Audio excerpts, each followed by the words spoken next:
and the meditation of all our hearts be acceptable unto you, O Lord, our strength and our Redeemer. Amen. Amen. Amen. Please be seated.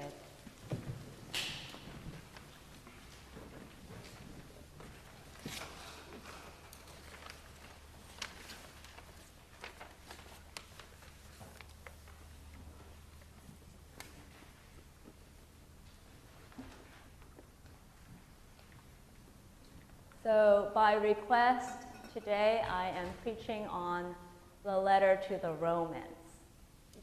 So first, a story. When my parents were living in Hanford, California, years ago, they had a Chinese scroll hanging in the kitchen. It wasn't one of those fancy, expensive scrolls. It was the kind you would find in Chinatown, you know, one for $1.99 or two for $2. So the calligraphy on the scroll, there were so many words going, you know, just a lot of writing. And I can read some Chinese, but not that much. But no worries, at the bottom of the scroll was a translation. And I looked down there and it said, "Be good." I'm like, that's a lot of words.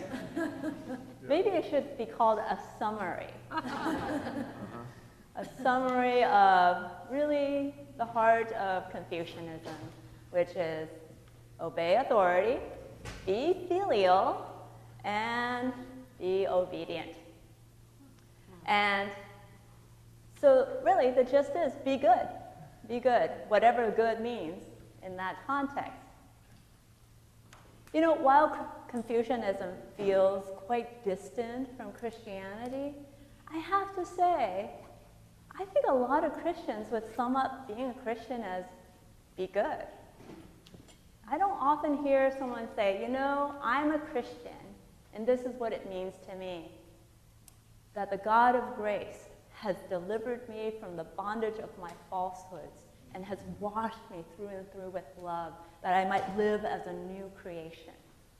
Do you ever explain that? Explain it that way? No, this is a thing I find within Christianity for a long, you know, since the beginning, this contention between being good and being graced. And we are often taught a lot of different things and get confused message about what it means to be a Christian. And so the reason why we are reading, the heart of what's going on in the letter to the Romans is this contention between being good and being delivered by grace. Now, there's nothing wrong with being good. And Paul will say that in the letter to the Romans. There's nothing wrong with being good. But, you know, being good has some shadowy things in it, right? Like, one time, actually a few times I've heard in my career as a priest, I'll say to someone who I didn't see in church last Sunday, I said, we missed you. Where did you go? Well, you know what? To confess, last week I lost it on my parents. I yelled at them, and I just felt so terrible, and I felt like I couldn't come to church because I was not good enough. Others treat being good as like, well, maybe being good is being better than other people. like, oh, I'm good, and I think that they are not doing, you know, they're not as, they need to be a little better, you know. So it gets a little judgy when you're being good. And sometimes being good can also be just like, can we just be nice? Can we just get along? And like avoid all the hard stuff that is really damaging to our relationship? Is that being good?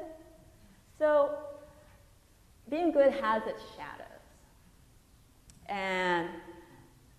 But one of the biggest shadows of being good in the context of our faith, of this religion, is that we think that God is needing us to be perfect, or perfection, like God's watching, making sure we're not like making mistakes and then being very disappointed in us. That's the shadowy part of trying to be good, like somehow we can win God's favor if we were just to give more and serve more, or, I don't know, lose weight. Who knows, right? It gets very strange, right? It gets very strange. And so there's the shadowy part about being good that corrupts the message of Jesus, that corrupts the faith, which is at its heart not about being good. At the heart of being a Christian is knowing you are in need of grace, because being good is so exhausting. There's all this constant self-loathing at like, oh, I did this bad, I did this bad. No. The center of Christianity is about God loving you so much that God does not require your perfection. God only wants you to say yes. Yield to the love. And out of that love, all the good works have a different feel.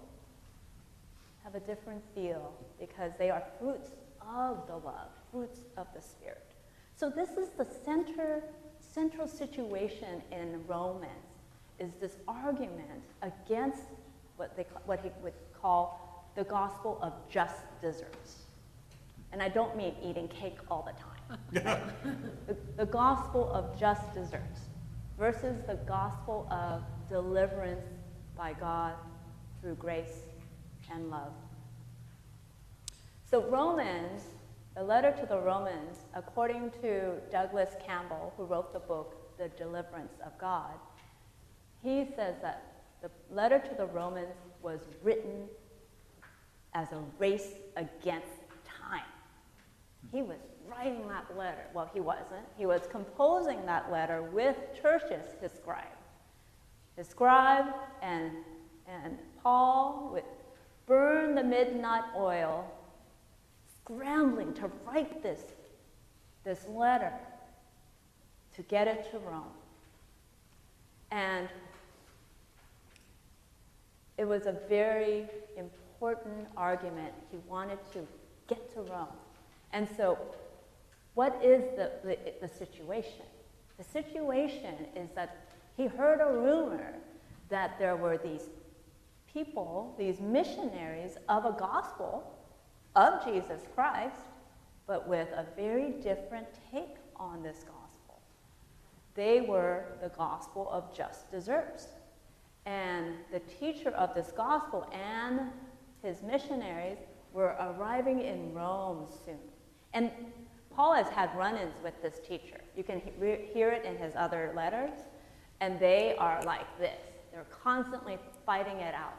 And Paul thinks he's very dangerous. So he wants to get this letter to Rome before this teacher gets there.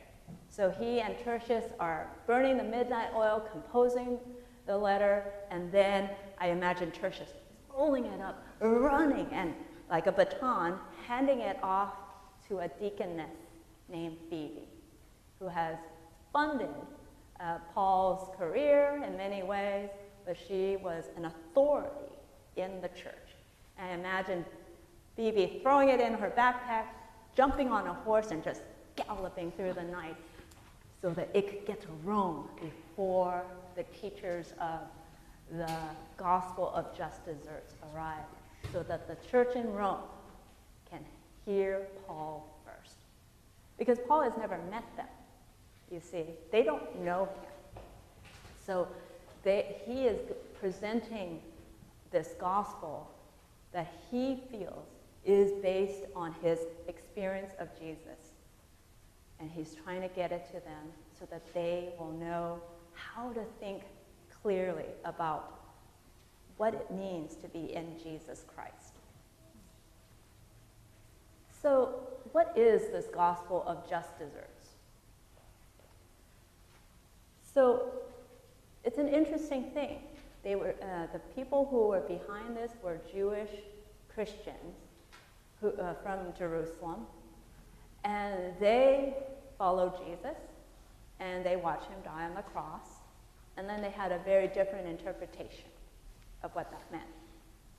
For them, the death of Jesus was the perfect sacrifice that ended the temple system of cultic sacrifice. So the temple was no longer needed. You know, the temple was very important because people made offerings to expiate sin, right, to cleanse them from sin. So now that Jesus has ended the temple, how does one expiate sin?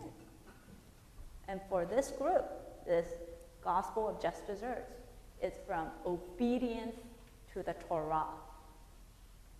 Obedience to the Torah. But in a very particular way, which is by the performance of moral good works, by following everything to the T. And that meant circumcision, that meant kosher eating, that meant a lot of things. But each thing, you see, each thing was like a check mark on a list that added to a lot of merit at the end. And that's how you gain merit, and that's how you get to be saved, is that you are suddenly completing enough good stuff, right? And in fact, you want to obey the Torah to the very end, and then you are saved. So it's by moral performance, being good. And Paul saw this as a dead end. And he calls this dead end the flesh, which is a little different word than the body, by the way. I mean, not little, it's a different word than the body. Flesh for him is about these things that enslave us to sin. So he's saying that obedience to the Torah, complete obedience to the Torah, is impossible. And he's like, it's just very basic. We're humans. We're caught in a system and a culture in which, and the way we are, we can't be perfect, according to the Torah. Like, we can't be perfect. And I know you all know how this feels, right? Like, I was talking to the 8 o'clock service, and I'm trying to give an example of like what it means to be enslaved, and I went through a few examples that didn't go anywhere. But I came on one that everyone's like, huh. And I'm like, think about family. How you like make certain declarations like, they're not going to get under my skin this time. You know, like I'm going to walk in and I'm going to be patient. I'm going to be kind. I'm going to be affable. And that's like all great intentions, right? And then you walk in. Oh boy, that was like a flash in the pan. That was quick. Like, and you lose your temper, and so this is so Paul is saying we're like this. We're caught in what he calls slavery to sin, and we cannot, by our own effort, obey so much that we complete the Torah. And if you keep trying this way, you will reach death, a dead end. It goes nowhere. So Paul proposes, and this is his true experience from his encounter with Jesus in the resurrection experience. He's like, this is the gospel that I preach, which is that he agrees that Christ's crucifixion ended the temple system. But that wasn't all. Christ's crucifixion was Christ's utter faithfulness to love, to declare love and forgiveness on the cross. And then God, seeing Christ's faithfulness on the cross, is faithful to Christ by defeating death and raising Jesus back to life. So the resurrection and the crucifixion is the partnership between Jesus and God to make known, to free people from this slavery into what he calls a new creation. And Jesus, being risen from the dead, is called the firstborn. And all of us who share, who want this freedom, we get to inherit it with Jesus. So what is this new creation? You know, it's the old creation is we muscle it, like we muscle our goodness. I'm just gonna do it, I'm gonna try harder. That's the problem. I just gotta try harder, right? And God's deliverance of our exhausting performance of our moral goodness is saying, I love you. I forgive you. Come unto me. I love you. I forgive you. Take my love. You don't have to be perfect. So in Paul's gospel, God has no wrath. No wrath. God has no retribution, no punishment, no need for our perfection. Because God's perfection is given to us in the form of love. And it is out of this love, then, it is out of yielding to this love. Then when we perform our good things, they're not muddied by our shadowy intentions. They are merely offerings out in a reflection of the love that has been given us. That is the new creation. That is the new creation. It's very subtle in many ways. And that's why it's so tempting always to go back to a gospel of just deserts, when the gospel of deliverance is always there. So it's a pretty significant difference, even though it's subtle, and it was everything to Paul. It was everything to Paul. And so that is why he writes this letter urgently and has Phoebe take it to Rome as fast as she can so that they could hear this message. And through the years, this message, this letter, it must have made a difference because it got copied and copied and translated and copied and copied and translated till it has come for you, come to speak to you, to give to you this gospel of deliverance, this gospel of grace, to shut out those voices that say you have to do more, you have to be more perfect, God is watching and scrutinizing you, to know every time you fail, and we do, God says, I love you, I forgive you. Sit there in that love till you're ready to do the next thing. So, that's what it is. A letter to the Romans. It's for you. The gospel of grace is for you. And my prayer every day is for each of us to say yes to that. May it be so. Amen. Amen.